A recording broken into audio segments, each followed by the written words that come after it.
বাংলাদেশের মানুষের ভিতরে অধিকাংশ মানুষের ভিতরে আল্লাহর ডর নাই। আল্লাহর ডর থাকলে আমরা ঘুষ খেতে পারতাম না, দুর্নীতি করতে পারতাম না, মানুষ খুন করতে পারতাম না, একজনের পকেট আরেকজনে মারতে পারতাম না। কেউ পকেটের ভিতরে 1 লাখ টাকা ঢুকে দিল, আমার একটা দস্তখতের বিনিময়, আমার একটা কাজের বিনিময়, সরকার আমারে বেতন দেয়, কথার কথা, জনগণের কাজ করাটা আমার দায়িত্ব। কিন্তু না, আমি পার্টি থেকে 1 লাখ টাকা নিলাম, এই টাকা হারাম, এই টাকা হারাম। লা ইয়াদখুলুল জান্নাতা জাসাদুন গুযিয়া বিল হারাম। শরীর রক্ত আছে 5.5 লিটার, হাড্ডি গোস্ত আছে 60 থেকে 70 কেজি। 1 ফোঁটা রক্ত, 1 টুকরা গোস্ত, 1 টুকরা হাড্ডি যদি হারাম দিয়ে তৈরি হয়, এই শরীর বেহেশতে যাবে না, বেহেশতে যাবে না। আমরা স্বাধীনতা লাভ করেছি 50 বছর। এই 50 বছরের ভিতরে আমাদের আখলাক, আমাদের চরিত্র শুদ্ধ হয় নাই। সিঙ্গাপুর বেশি দূরে নয়, মালয়েশিয়ার সাথে লাগানো সিঙ্গাপুর। সিঙ্গাপুরে মসজিদে যদি আপনি ভুলক্রমে মোবাইল ফেলে আসেন, আপনি পরবর্তী সময় আসা পর্যন্ত মোবাইল কেউ ধরে না। ফিনল্যান্ড, নরওয়ে, পৃথিবীর সুখের জায়গা ফিনল্যান্ড। তো তারা, ফিনল্যান্ডের মানুষ যদি ঘুষখোর সুদখোর থেকে দেশকে মুক্ত করতে পারে, আমরা কেন পারি নাই? ভিয়েনায়, সুইজারল্যান্ডে জেলখানা নাই, ডাকাত নেই, চোর নাই, জেলখানা কেন? জেলখানা এখন তারা ভাড়া দিতে চাচ্ছে। For years together, for months together, বিশাল এক বিল্ডিং খালি, চোর নাই, ডাকাত নাই, লুচ্চা নাই, খুনি নাই। তারা ভালো হয়ে যেতে পারলো, আমরা কেন ভালো হতে পারি নাই? আমাদের তওবা করতে হবে, তওবা। তুবু ইলাল্লাহ তাওবাতান নাসুহা। তাওবাতান নাসুহার অনেক তাফসীর আছে, অনেক তাফসীর। তওবা, তওবার শর্ত 4টা। আল্লাহ আল্লাহ তওবা এর নাম তওবা নয়, তওবার শর্ত 4টা। 1, চোখের পানি ফেলে আল্লাহর কাছে মাপ চাইতে হবে। 2, গুনাহ ছেড়ে দিতে হবে। 3, আগামী দিনে গুনাহ করব না, আল্লাহর সাথে ওয়াদা করতে হবে। 4, গুনার ক্ষতিপূরণ দিতে হবে। ক্ষতিপূরণ কি? সুদ খাই, ঘুষ খাই, মুদ খাই, বিল্ডিং বানালাম, জায়গা কিনলাম, এখন তওবা করতে চাই, তাহলে এই বিল্ডিং বেশি, এই জায়গা বিক্রি করি, যাদের কাছ থেকে খাইছি তাকে ফেরত দেওয়ার নাম তাওবাতান নাসুহা। হাকিমুল উম্মাত মুজাদ্দিদ মিল্লাত আল্লামা আশরাফ আলী থানভী রাহমাতুল্লাহর কাছে এক মানুষ তওবা করতে আসছে। হযরত বলেন, তওবা তো করাবো, তো তোমার পেশা কি? বয়স্ক মানুষ, রিটায়ার্ড, অবসরপ্রাপ্ত। বললো, হুজুর আমি ল্যান্ড অফিসে চাকরি করতাম, ভূমি অফিসে। তো তোমার সরকারের বেতনের বাইরে এই কাজকর্ম করার সময় তোমার কোনো অবৈধ লেনদেন ছিল কিনা? লোকটা বলতে, হুজুর অবৈধ লেনদেন ছিল। কি পরিমাণ? বললো, কি পরিমাণ এটা তো বলা যাবে না, তবে এই টাকা দিয়ে, অবৈধ টাকা দিয়ে আমি জায়গা জমিন কিনছি। হযরত বলেন, জায়গা জমিন বিক্রি করে দিয়ে যাদের কাছ থেকে নিছো তাদের দিয়ে আসো। দিয়ে আসতে আসতে 80 ভাগ, 100 ভাগ সুদের টাকা, ঘুষের টাকা 80 ভাগ তিনি দিয়েছেন, এরপরে মারা গেছেন। বাকিটা আল্লাহ তাআলা মাফ করে দিবেন, মাফ করে দিবেন। এই শরীর বেহেশতে যাবে না। হাসরের মাঠে আল্লাহ তাআলা 5টা প্রশ্নের জবাব না দিলে কোনো মানুষকে নড়াচড়া করতে দিবেন না। আন উমরিহি ফিমা আফনাহু, 80 বছর 70 বছর কোথায় কাটিয়েছো, হাজিরা দাও। ওয়া আন শাবাবিহি ফিমা আবলাহু, যৌবনকাল কোথায় কাটিয়েছো, হাজিরা দাও। বালগ হওয়ার পর থেকে 40 বছর পর্যন্ত যৌবনকাল। নাভির নিচে কেশ গজানোর পর থেকে, হযরত আব্দুল্লাহ ইবনে ওমর রাদিয়াল্লাহু তাআলা আনহুর কথা মতে, নাভির নিচে কেশ গজানোর পর থেকে 40 বছর পর্যন্ত যৌবনকাল, এটা কোথায় কাটিয়েছো, হাজিরা দাও। ওয়া আন মালিহি মিন আইনা ইকতাসাবাহু, এত সম্পত্তি পাইছো কোথায়, হাজিরা দাও। এখান থেকে হয়তো মামা আছে ভাগিনী আছে পার পেয়ে যাব, ওই পারে পার পাওয়ার সুযোগ নাই। ওয়াফিমান ফাকাহু, অর্জিত টাকা খরচ করছো কোথায় কোথায়, হাজিরা দাও। অতএব কঠিন অবস্থা হবে আমাদের। কেন আমরা ভালো হতে পারলাম না? আমরা ভালো হতে পারবো তওবা করে, নবীর তরিকা ধরতে হবে আমাদের। নবীর তরিকা, চোখ হেফাজত করতে হবে, শরমগাহ হেফাজত করতে হবে। 3 জিনিসের জন্য পৃথিবী পাগল, পাগল। ক্ষমতার জন্য পাগল। 2,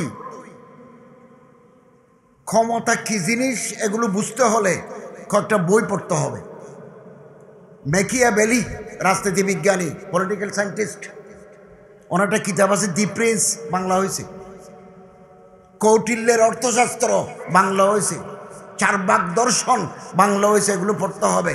ক্ষমতার জন্য মানুষ যে কি করতে পারে, ক্ষমতার জন্য মানুষ পাগল হয়ে যায়, হুঁশ থাকে না, হিতাহিত জ্ঞান থাকে না।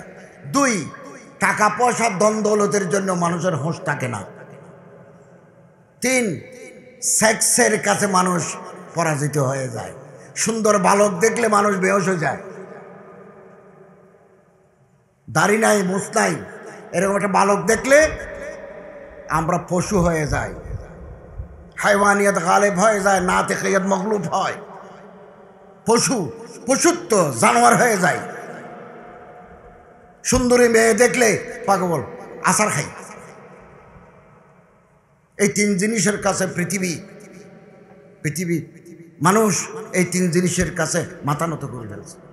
একমাত্র যারা আল্লাহর বলি, দরবেশে খোদা, নেককার পরহেজগার, ওলামা, সোলাহা, নোকাবা, ওরাফা, জোয়ামা, তারা এগুলি থেকে অনেক ঊর্ধ্বে।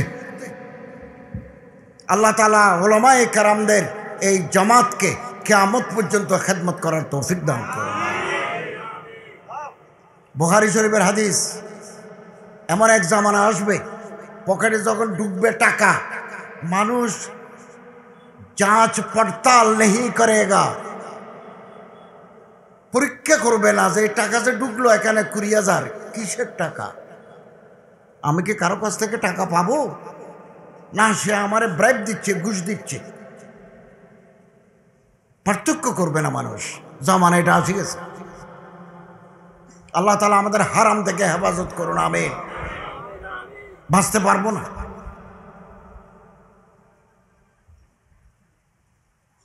তাফসীর ইবনে কাসীর 5ম খণ্ড 616 পৃষ্ঠা।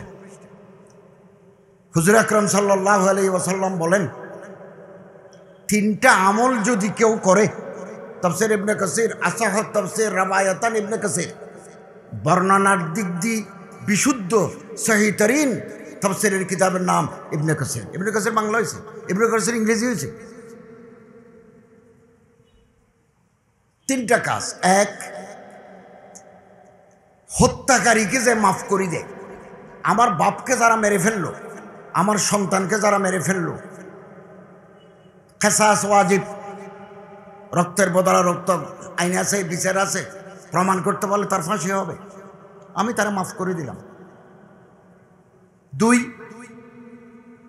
গোপনে যারা কর্জ আদায় করে, আপনার একটা কর্জ আছে 50,000 টাকা, আমি জানি, আমি যদি এটা কেবল আপনার সাথে যোগাযোগ করে এটা আদায় করে দিতে পারি, তাহলে জান্নাতের সমস্ত দরজা আল্লাহ কিয়ামতের দিন খুলে দিবেন। যে কোনো হুরুন ঈনুন, জান্নাতের হুর যে আছে, যে কোনোটাকে বিয়ে করার সুযোগ আল্লাহ আপনারই দিবেন। 3 নম্বর, 5 ওয়াক্ত ফরজ নামাজের পরে যারা 10 বার কুল আল্লাহ শরীফ পড়ে, সূরা ইখলাস পড়ে, কুল আল্লাহু আহাদ আল্লাহুস সামাদ লাম ইয়ালিদ ওয়া লাম ইউলাদ ওয়া লাম ইয়াকুল লাহু কুফুয়ান আহাদ, এটা যারা পড়বে জান্নাতের দরজা খুলে যাবে, জান্নাতের হুরকে বিয়ে করতে পারবে। হযরত আবু বকর রাদিয়াল্লাহু তাআলা আনহু বলেন, ইয়া রাসূলুল্লাহ, আপনি তো 3টা বললেন, যদি কেউ একটা করে? হযরত সাল্লাল্লাহু আলাইহি ওয়াসাল্লাম বলেন, এই 3টার ভিতরে যদি কেউ একটাও করে, সেও এই মর্তবা দরজা পাবে। অতএব 5 ওয়াক্ত ফরজ নামাজের পরে আমরা দৌড়ে বের না হয়ে আদিয়া এ মসনুনা, আদিয়া এ মাসুরা, কুল আল্লাহু আহাদ আল্লাহুস সামাদ, এটা সূরা ইখলাস আমরা 10 বার পড়তে পারি।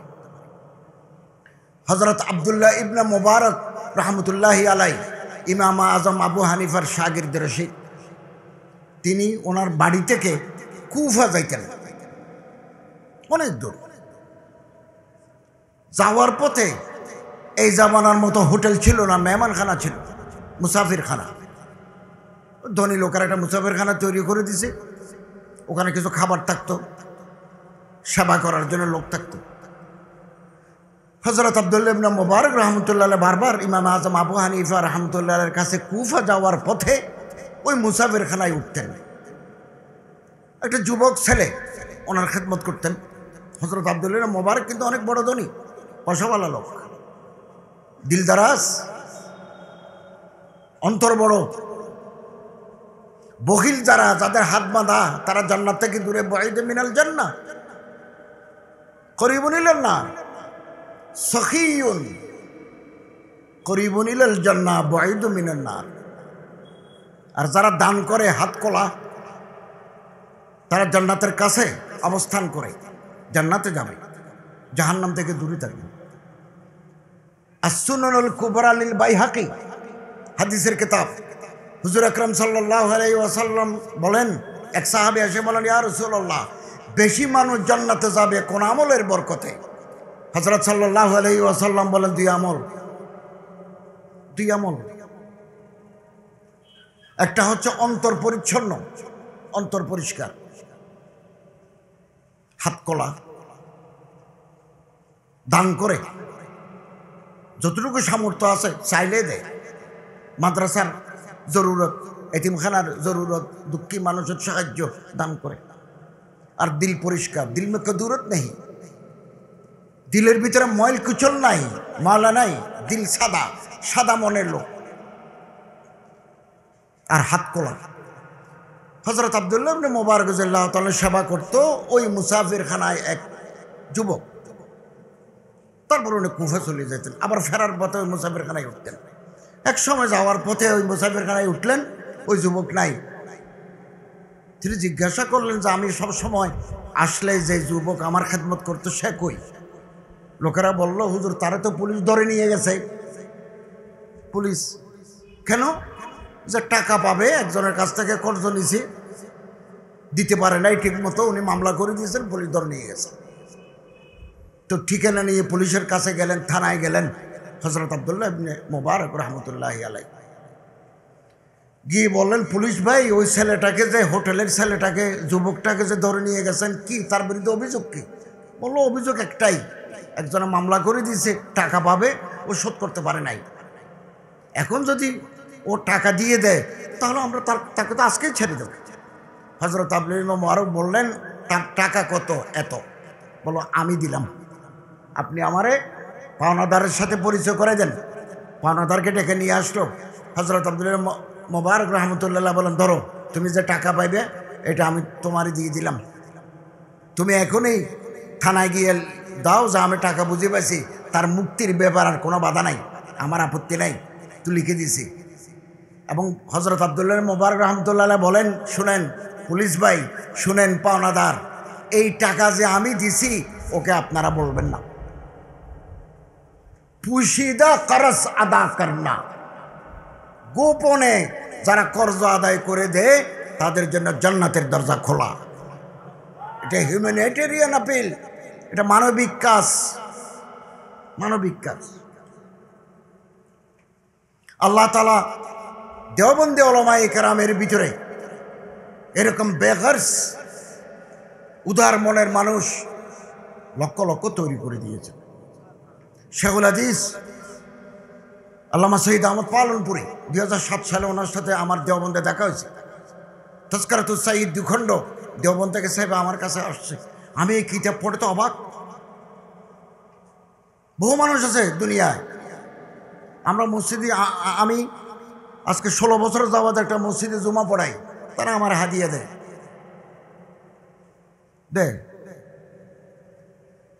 বা আমি আগে পড়াইছি, মাদ্রাসায় পড়ানোর আগে কলেজে প্রফেসরি করেছি, বেতন পেতাম। কিন্তু বিনা বেতনে দ্বীনি তালিমের খেদমত করা যাদের অন্তরের ভিতরে আল্লাহর ডর আছে তারাই একমাত্র পারে। সৈয়দ আহমদ পালনপুরি সাহেব 8 বছর গুজরাট, 26 বছর দেওবন্দের উস্তাদ ছিলেন, বুখারী পর্যন্ত পড়াইছেন। হুজ্জতুল্লাহিল বালাগা থেকে বুখারী পর্যন্ত পড়াইছেন। তখন আর্থিক অবস্থা ভালো ছিল না, টাকা নিয়েছেন। পরে ওনার কিতাব তোহফাতুল আলমী ফি শারহি তিরমিজি, হুজ্জতুল্লাহিল বালাগা সরা, এগুলো সারা পৃথিবীতে চলে। ওখান থেকে ওনার অনেক টাকা আয়। উনি মারা যাওয়ার আগে গুজরাটের মাদ্রাসার 8 বছরের বেতন, দারুল উলুম দেওবন্দের 26 বছরের বেতন কিস্তি করে ফেরত দিয়ে গেছেন। হাদিসের এই তালিমকে তিনি আল্লাহকে রাজি করার উপলক্ষ বানিয়েছেন। হাকিমুল উম্মত হযরত আশরাফ আলী থানভী রাহিমাহুল্লাহ মাদ্রাসায় মুদাররিসি করেছেন, টাকা নেন নাই। গত মাসে মারা গেছেন। দারুল উলুম দেওবন্দের মায়ানাস ছাত্র মৌলানা মুহাম্মদ রাবি হাসানি নদভী, উনি আমারে বুখারী সনদ দিয়েছেন। উনি দারুল উলুম নদওয়ার মুহতামিম। ওনার যে সমস্ত কিতাব, 50টা কিতাব লিখছেন। 2017 সালে প্রতিটি কিতাবের উপর তাফসীর বের হয়েছে, পর্যবেক্ষণ বের হয়েছে। 17 সালে উনি মারা গেছেন 23 সনে। আলেমদের কদর, ওনার যে সমস্ত তাসনিফাত লেখা আছে এগুলোর উপরে পর্যালোচনা বের হয়েছে, আমি ডাউনলোড করছি কম্পিউটার থেকে। উনি যত বছর নদওয়াতুল উলামায় উস্তাদ ছিলেন, বেতন নেন নাই, মাদ্রাসার ভাত খান নাই, ঘর থেকে টিফিন কেড়ে করে বাতাস ভাত খান নাই, মাদ্রাসার ভাত খান নাই। এরকম মানুষ দুনিয়াতে আছে, আল্লাহর বলি দরবেশে খোদা। আল্লাহ আমাদের বাংলাদেশেও আছে। আল্লাহ তাআলা এই সমস্ত উলামায়ে কেরামদের সায়ায়ে আতিফাত আমাদের মাথার উপর দীর্ঘায়িত করুন, আমিন।